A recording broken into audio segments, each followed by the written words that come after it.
The core conflict between you and your viewer is trust. You need to earn their trust. And the best way to do that is to use your backstory. Let's look at an example from television.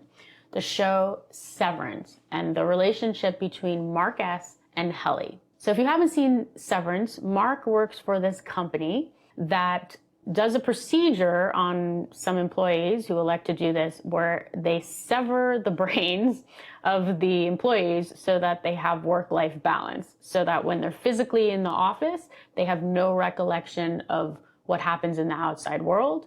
And when they're outside the office physically, they have no recollection of what happened in the office. Now, I have no idea why anybody would allow their boss to cut into their brain. You have to kind of suspend disbelief on that plot point because it is actually a very good show. But anyway, Mark learns that his boss has not shown up for work, and his job now is to help the new employee on her first day. This is Helly.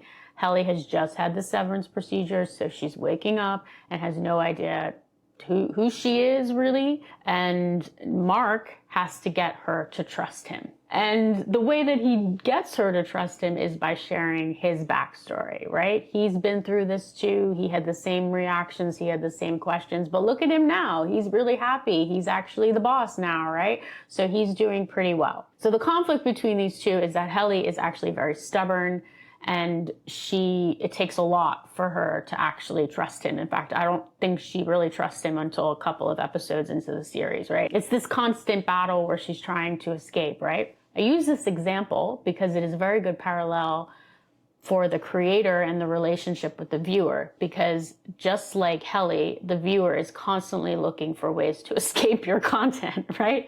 They are a second away from clicking off, right? They're a second away from you losing them.